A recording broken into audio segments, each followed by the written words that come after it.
Hello everybody, it's Jamie from Old Shipping Lines and welcome back again to a Chapters of War video.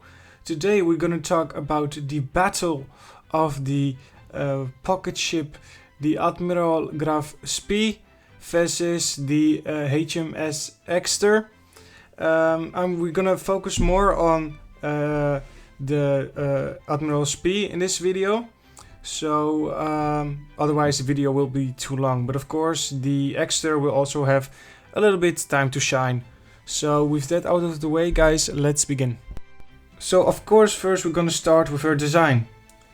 The Admiral Graf Spee was 86 meters long overall and had a beam of 21.65 m and a maximum draft of 7.34 m. Admiral Graf Spee was powered by 4 sets of MAN 9-cylinder double-acting 2-stroke diesel engines. The ship's top speed was 28.5 knots. And the Admiral Graf Spee had pretty much big guns. She had one SKC-28 guns mounted in 2 triple gun turrets, one forward and one aft of the superstructure. She also had a secondary battery of 8 15 cm SKC-28 guns in single turrets grouped amidships, and of course she also had an anti-aircraft battery. Originally consisted of 3 8.8 cm L45 guns, but in 1935 these were replaced with L78 guns. In 1938, the guns were then the 8.8 guns were removed and then replaced with the L65 guns. The ship also carried a pair of quadruple 21 in deck mounted torpedo tubes placed on her stern. I hope you understood this. I'm not good with numbers. But the Admiral Graf Spee was ordered by the Rijksmarine from the Rijksmarinewerft shipyard in Wilhelmshaven. Ordered as an ersatz Braunschweig. Admiral Graf Spee replaced the old pre-dreadnought battleship Braunschweig. Her keel was laid on 1 October 1932. On the construction number 125. The ship was launched on 30 June 1934. At her launching, she was christened by the daughter of Admiral Maximilian von Spee, the ship's namesake. She was completed slightly over a year and a half later, on 6 January 1936. The day she was commissioned into the German fleet. The Admiral Graf Spee spent the first 3 months of her career conducting extensive sea trials to ready the ship for service. The ship's first commander was Konrad Patzig. He was replaced in 1937 by Walter Warzega. After joining the fleet, the Admiral Graf Spee became the flagship of the German Navy. In 1938, Hans Langsdorff took command of the vessel. Following the outbreak of war between Germany and the Allies in September 1939, Adolf Hitler ordered the German Navy to begin commerce raiding against Allied merchant traffic. Hitler nevertheless delayed issuing the order until it became clear that Britain would not countenance a peace treaty following the conquest of Poland. The Admiral Graf Spee was instructed to strictly adhere to price rules, which required raiders to stop and search ships for contraband before sinking them, and to ensure that their crews are safely evacuated. Langsdorff was ordered to avoid combat even with inferior opponents and to frequently change position. And now we move on to the HMS Exeter. The HMS Exeter was the second and last York-class heavy cruiser built for the Royal Navy during the late 1920s. The ship had an overall length of 575 feet, a beam of 58 feet, and a draught of 17 feet. The ship was powered by 4 Parsons geared steam turbine sets, each driving one shaft provided by 8 Admiralty free drum boilers. The turbines developed a total of 80,000 shaft horsepower and gave the ship a maximum speed of 32 knots.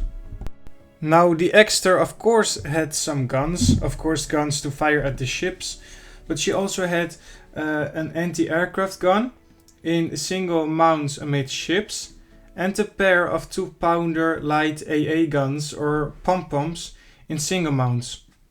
The ship also fitted with 2 triple torpedo tube above water mounts for 21-inch torpedoes.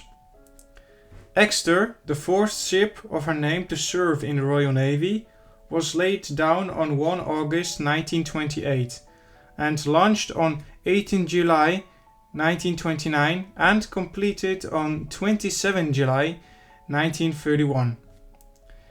In 1932, Exeter had her side plating extended to enclose her open main decks as far back as the fore funnel. During that same refit, her pair of fixed catapults were finally installed for her ferry float planes. And now we finally move on to the battle. And this battle is also known as the Battle of River Plate. At 5:30 on the morning of 13 December 1939, lookouts spotted a pair of masts of the ship's starboard bow. Langsdorff assumed this to be the escort for a convoy mentioned in the documents recovered from Taiora. At 5:52, however, the ship was identified as the HMS Exeter. She was with a pair of smaller warships, initially thought to be destroyers but quickly identified as lander-class cruisers. Langsdorff decided not to flee from the British ships and ordered his ship to battle stations and to close at maximum speed. At 6:08, the British spotted the Admiral Graf Spee.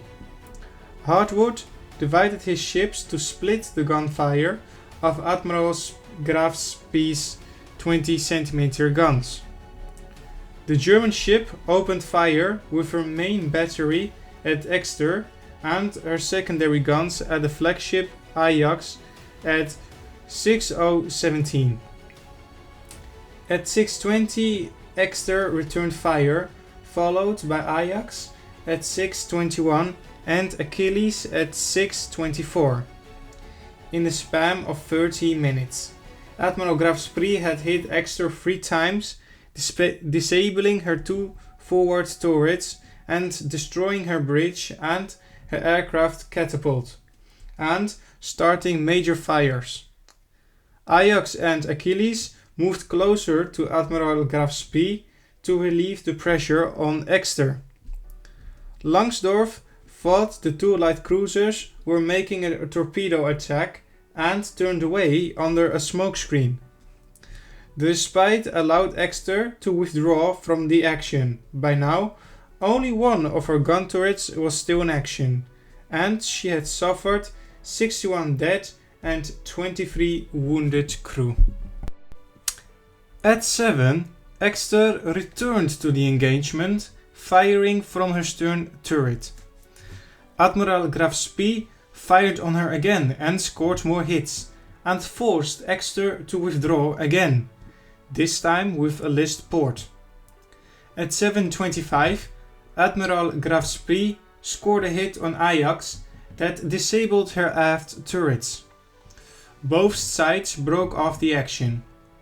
Admiral Graf Spee returning into the River Plate estuary, whilst Hartswood battered cruisers remained outside to observe any possible breakout attempts. In the course of the engagement, Admiral Graf Spee had been hit approximately 70 times. 36 men were killed and 60 more were wounded, including Langsdorff, who had been wounded twice by splinters while standing on the open bridge. As a result of the battle damage and casualties, Langsdorff decided to put into Montevideo, where repairs could be effected and the wounded men could be evacuated from the ship. Most of the hits scored by the British cruisers caused only minor structural and superficial damage, but the oil purification plant, which was required to prepare the diesel fuel for the engines, was destroyed. Her desalination plant and the galley were also destroyed, which would have increased the difficulty of a return to Germany. A hit in a bow would also have been negatively affected her seaworthiness in the heavy seas of the North Atlantic. Admiral Graf Spee had fired much of her ammunition in the engagement with Hartswood cruisers. After arriving in port, the wounded crewmen were taken to local hospitals and the dead were buried with full military honors. Captive Allied seamen still on board the ship were released, and repairs necessary to make the ship seaworthy were expected to take up to 2 weeks. British naval intelligence worked to convince Langsdorff that vastly superior forces were conspirating to destroy his ship if he attempted to break out of harbour. So at this time the commander was facing a hard decision. Langsdorff discussed his options with commanders in Berlin. These were either to break out and seek refuge in Buenos Aires, where the Argentine government would intern the ship, or to scuttle the ship in Plate estuary. Langsdorff was unwilling to risk the lives of his crew, so he decided to scuttle the ship. On 17 December 1939, Langsdorff ordered the destruction of all important equipment aboard the ship. The ship's remaining ammunition supply was dispersed throughout the ship in preparation for scuttling. On 18 December, the ship, with only Langsdorff and 40 older men aboard, moved into the outer roadstead to be scuttled. A crowd of 2,000 watched as the scuttling charges were set. The crew was taken off by an Argentine tug and the ship was scuttled at 20:55. The multiple explosions from the munitions set jets of flame high into the air and created a large cloud of smoke that obscured the ship, which burned in the shallow water for the next 2 days, that marking the end of a battleship. And that also marking the end of a Chapters of War episode. I hope you liked this one. I'm sorry if I started a little with the numbers. I'm so bad with numbers in English, but I hope you understand it or understood it. Please let me know in the comments what you thought of this battle and which naval story or battle you want to hear next. Leave that in the comments, and also leave in the comments what you thought of this battle. I quickly also want to thank all the new subscribers who have subscribed to the channel. It really means a lot. If you have friends who like ocean liners or ships, or now also naval ships, please show them my channel. We're trying to reach the 400 subs. So with that out of the way, guys, have a good night or day wherever you are, and we will see each other on the next episode. Goodbye.